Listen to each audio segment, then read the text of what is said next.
Hello and welcome to PFI Talks, brought to you by Prague Finance Institute, an affiliate of the leading Czech economics research center Sergej EI. There has been a lot of talk about the politics of the increasing US government debt. But what are the economics of this? This and many other questions I'd like to discuss with my guest today, Paul Krugman, a Nobel Prize laureate, professor of economics at the City University of New York, and the New York Times columnist. Hello, Professor Krugman, and thank you for joining us in our podcast.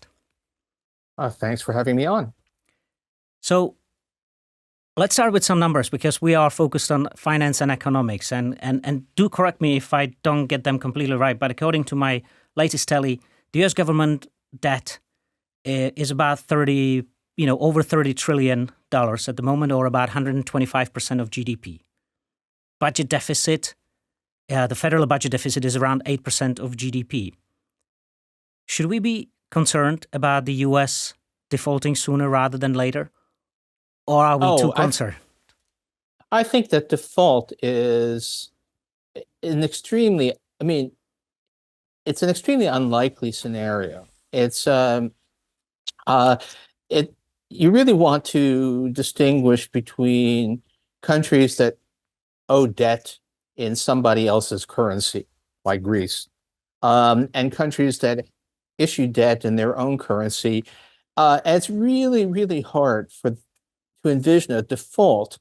It's slightly easier to envision them inflating away some of the debt. Although, if you try to look for historical examples, even of that happening, they're very hard to find. The ratio of people raising the alarm about excessive debt and actual cases of advanced countries that issue debt in their own currency experiencing debt crises is extremely high.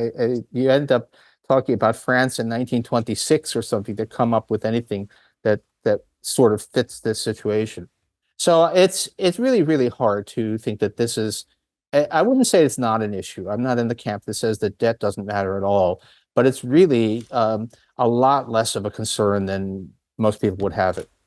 So what should we be concerned? And specifically, I will sort of try to split this question into two parts, sort of a US side or US focused and international focus. So what should we really be concerned about when there are all this, about the rising debt levels of the US government? Well, yeah, I would say that fundamentally it shouldn't be at the top of your agenda regardless. The debt level is, if you try to actually say, so what is it that you think is going to happen? Give me a scenario of disaster. It becomes extremely hard to make it play out. At some level, we can't go on like this forever. So things that can't go on forever, it's an old line, Stein's law. If something cannot go on forever, it will stop. And so at some point, the US will have to stop running deficits this large, which it probably will. Some of this year's deficit is idiosyncratic factors, and sooner or later, one hopes we will have a return to some kind of political system that's capable of actually making rational decisions. And if that doesn't happen, the debt is going to be the least of our problems. So it's something that does register as one more reason to be worried about the future of governance in the United States, but it's really just not top of the agenda. So we should not be concerned about this overall, let's say, an issue, but what about the immediate problems like the political debate in the US stopping, the release of funding for the NATO and allies in Ukraine because of this, internal political discussion? Yes, those are absolutely critical. I mean, we are at an impasse on things that are absolutely critical to international security, absolutely critical to domestic issues as well, where we're not funding them. And we have had repeated risks. Actually, the one way that the United States could end up defaulting on debt is simply if the U.S. Congress refuses to pass legislation allowing the government to basically to borrow enough money to pay the interest on the existing debt. But that has nothing to do with the level of the debt. The problem in the United States is that we have, well, I'm an opinion writer, so I'm allowed to say this. We have one of our two major political parties has gone crazy and is not interested in helping to govern the country, and is to a certain extent engaged in active sabotage of government functioning. And so the reason that aid to Ukraine has been cut off for the time being is not that the U.S. owes too much money. It is that the Republican Party there's a significant faction in the Republican Party that wants Putin to win. That's a very, very different story. So you really want to separate that we have critical confrontations over the budget from the question of whether we have excessive debt. They're just not related. And what about, aid and support to U.S. and NATO's allies in Israel? That doesn't seem to be affected by this discussion, or can it be going on, with this impasse? Sorry, not the discussion, but impasse. Well, it's not. I mean, at the moment, as we record this, there's one branch of the U.S. legislature has a bipartisan agreement that would include aid to Israel and Ukraine and enforcement policy at the border, and the other House is proposing a bill that would provide aid to Israel but not to Ukraine. Neither of those bills appears to be passable, and so we have a crisis. And it actually seems entirely possible that there won't be money flowing to Israel either, given the political impasse, because this is a game of chicken between hardline right-wing forces in the U.S. House of Representatives and everybody else.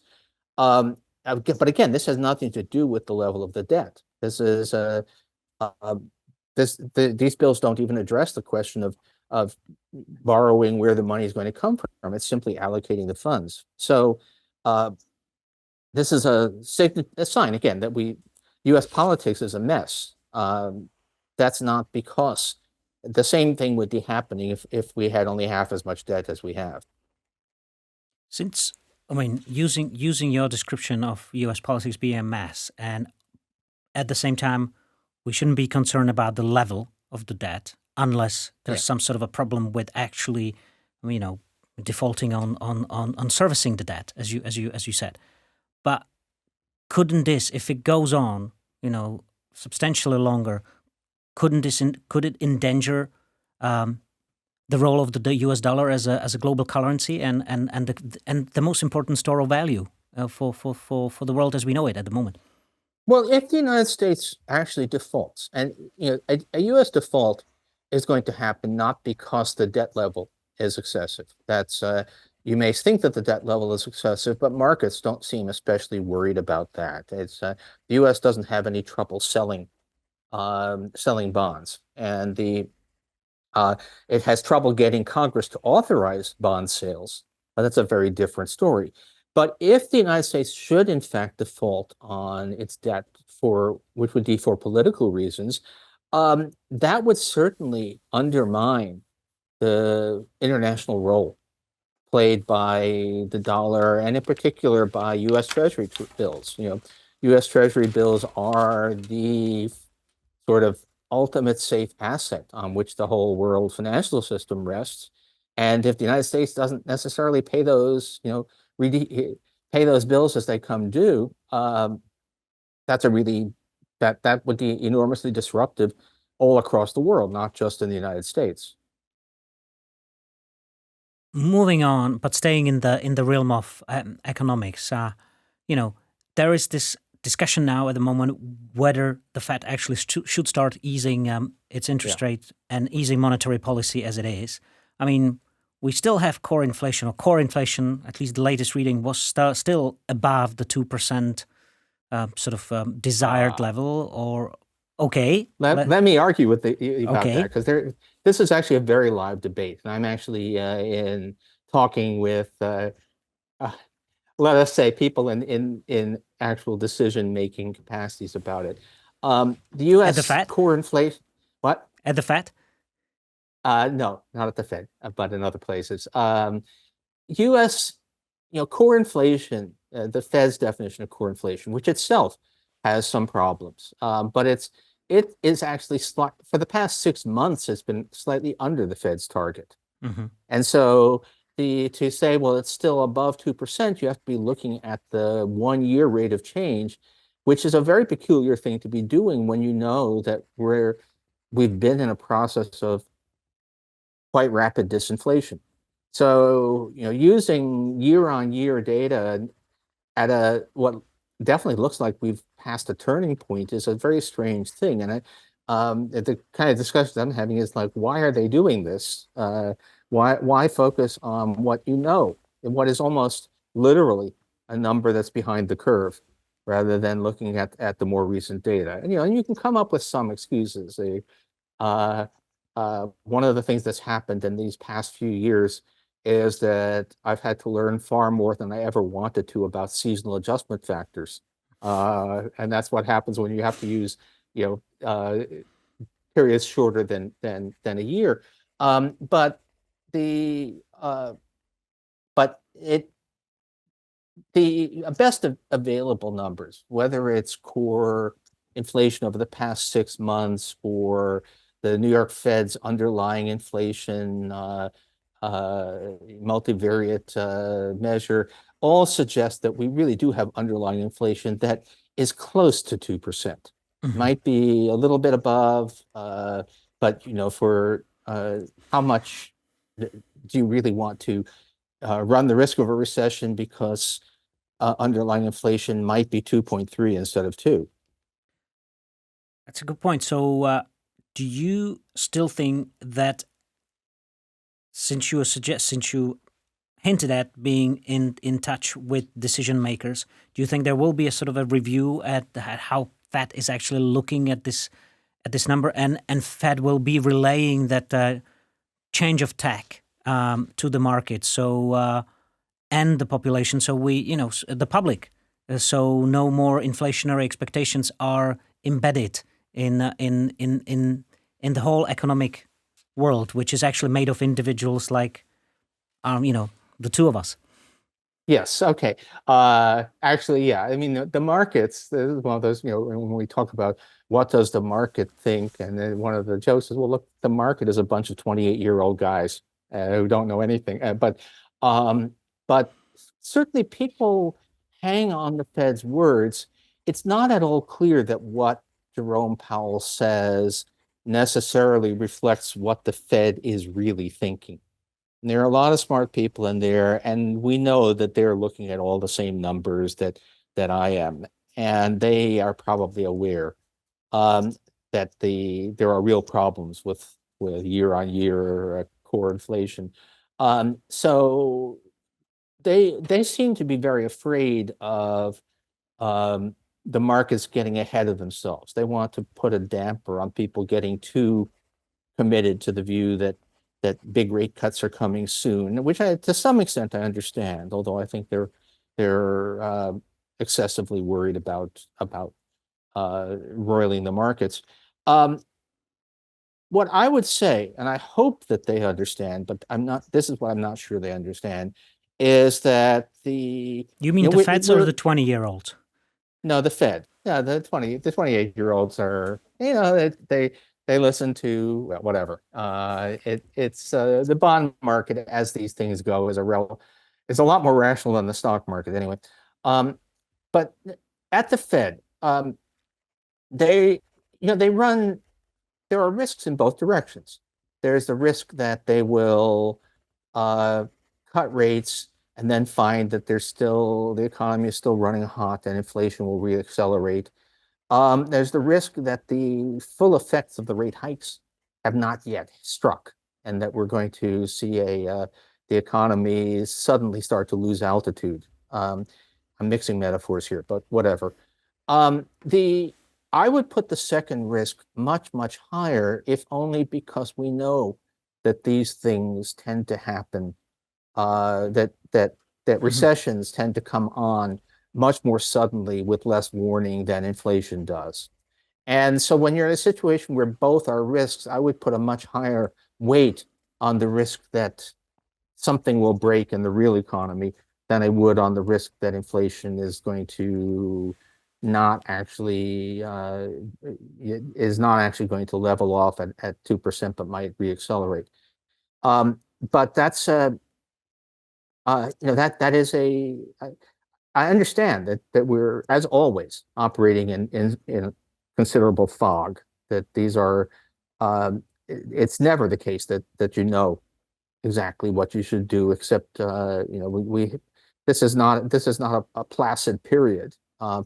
But uh, if you try to think about all of the various risks out there, um, you do worry. We've had bank runs. It's turned out that even conventional banks are less insulated from bank runs than we thought, and a high interest rate regime increases that risk. There's commercial real estate. There's just a lot of things that could go wrong if we keep rates high for an extended period. And now, what the Fed actually does. We'll see. And the but I don't place too much weight on this sort of uh, mildly hawkish talk coming from the Fed. To some extent, I think they're saying what they think they need to say for public relations purposes. So the way you are reading the Fed, and you are probably you would probably agree with this observation of mine of our discussion now, that the risk of running into the 70s, into the replay of the 70s, like long period of heightened inflationary pressures. I mean, the inflation rate Yeah. was much higher in the 70s, 1970s, than what we have been through, since the pandemic. That's for sure. But you don't think there's a risk of that replaying the 1970s hyperinflation period? Yeah, it wasn't a hyperinflation, but it was sustained. It was a Sustained. stagflation, high inflation that was deeply entrenched in the economy. Um, a year ago, year and a half ago, it might have made some sense to worry that that could happen. But it's now clear that it did not happen. So we are now basically very close to target inflation. There's no sign that inflation expectations, to the extent that we can measure them, are right back to normal. So no, this is um, where we are now bears basically no resemblance to where we were at the end of the 1970s, and it would take a lot of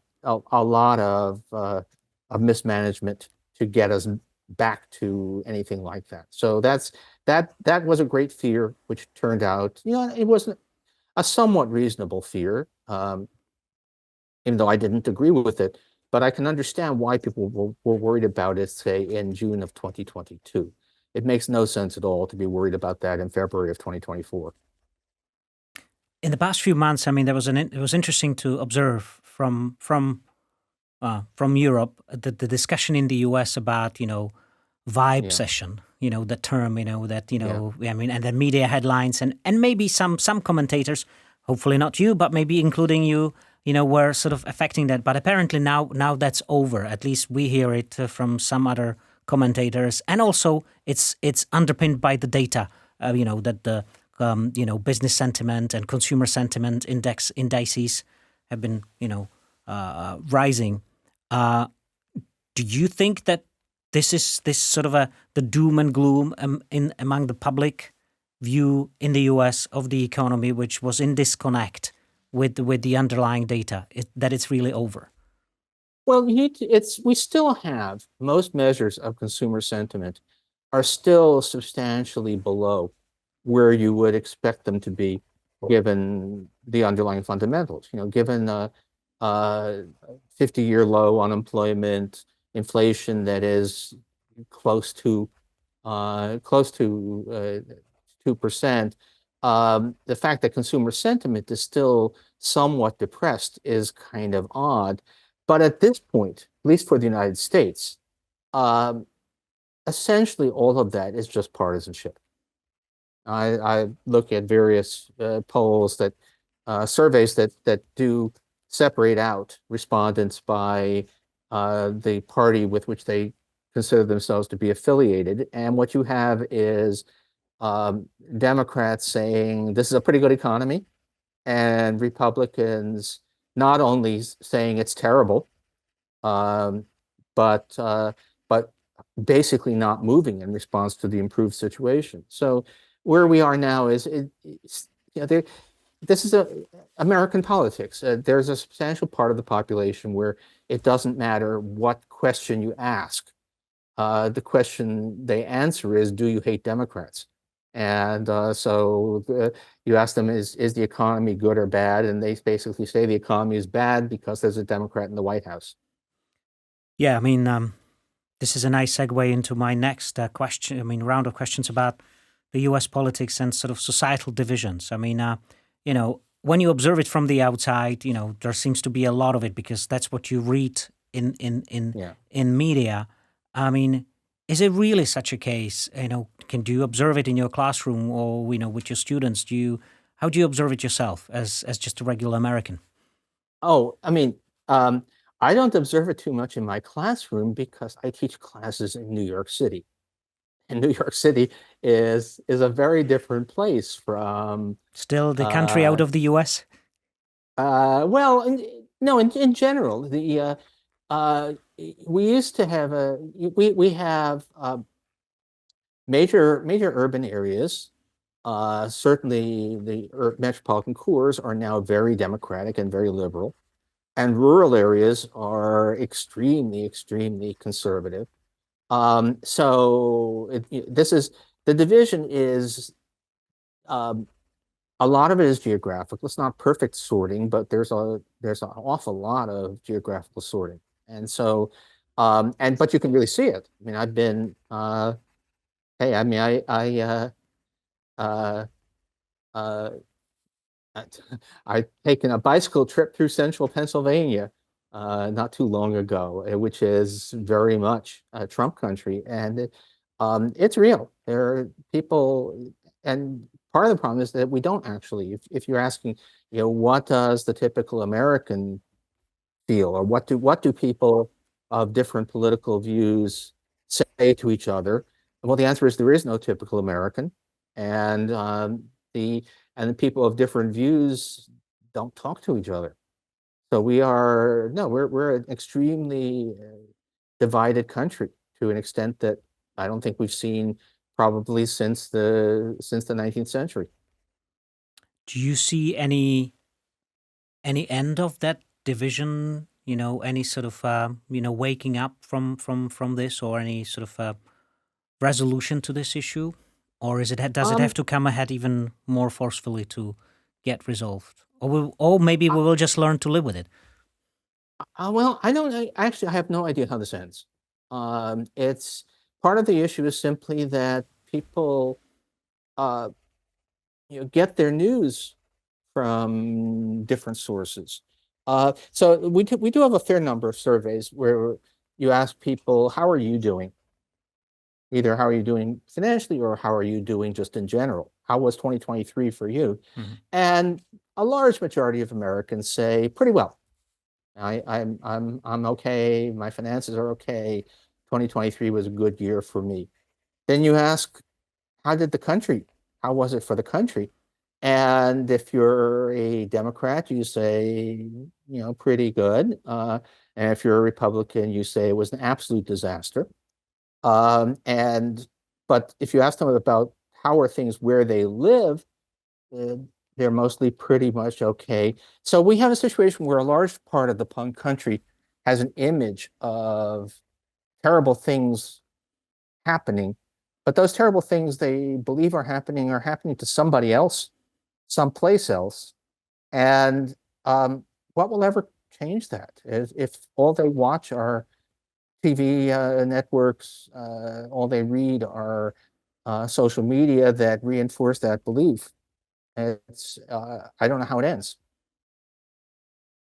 May I add a specific, again, since I am resident in New York City, uh, you said, it's another country. It isn't, a lot of America is actually kind of like New York City, though not quite to the same extent.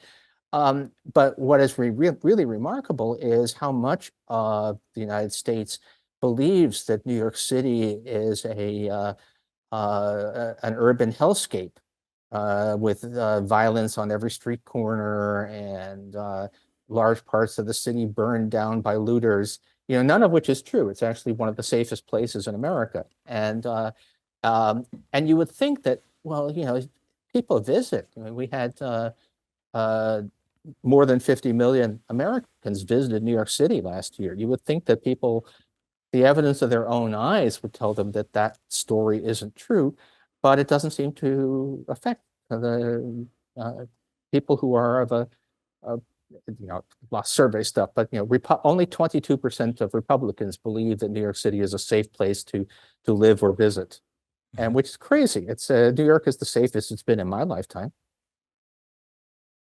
Well, since you did mention that, especially among the Republican leaning people taking part in these surveys are saying that the country is in a terrible shape, has not been doing well, even internationally.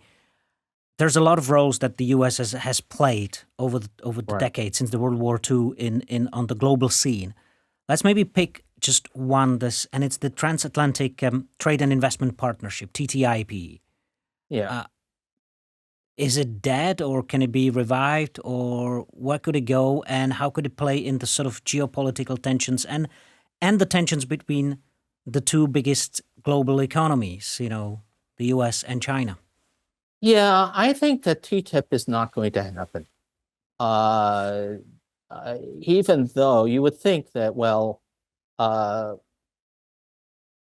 how high, the Western Europe and the United States would seem to have few fundamental quarrels. We're democratic societies, we're capitalist societies. We don't have we're allies, but there's enough suspicion, enough populism, not often it's a much abused term, but there. Um, Look, I've actually, if I were, I have not been asked, but if President Biden were to ask me, should I devote some political capital to getting a trade and investment agreement done with Europe, I would tell him no. There are just enough people who will see this as globalists undermining American sovereignty, wrongly, but they would see it that way, that it is just not worth the political capital. There are things that are really important, like making sure that Ukraine has the resources to defend itself, but uh, trying to lock in uh, low tariffs and free investment transatlantic it's a good thing, but it's politically costly, and with so much else going wrong, that's not a cost worth paying. So it would be a good thing to have, but it's not the crucial one. Yes, that's right. There are a lot of good things out there that I'd like to see that are just not that just would involve spending what is very, very scarce political capital. And this is one of them. The same thing was true, by the way, the Trans-Pacific Partnership back when, which never happened. And um, again, it was not that it was a bad idea, but that there were enough people in America who would think it was a bad idea that it wasn't worth taking on the cost of getting it done. Mhm. So what about the rivalry, economic rivalry between the U.S. and China at the moment? Well, that's a much more potentially serious. I mean, the thing about transatlantic trade is, look, there are not a lot of tariffs. There are not a lot of investment restrictions. The fact of the matter is that we're close enough to free trade and investment between the U.S. and the EU that it would be nice to lock it in. But um, we have a lot more. U.S. and China are the world's two, great economic superpowers. Which economy is larger depends on how you measure it, but they're both huge. They're also fundamentally different systems. One is an autocratic system with no real pretense at democracy. The other is still a democracy, at least for now. We have real conflicts of interest in terms of geopolitics. And uh, I don't think that, economics is not a zero-sum game. It's not the case that Chinese success necessarily hurts America or vice versa. But there is a political rivalry, and it is a very fraught to have these two countries so dependent on each other economically. So I expect a lot of decoupling in the years ahead. Well, and on the decoupling, although it may sound like it's not completely related, and it's the issue of demographics and labor force in advanced economies like the US and Europe.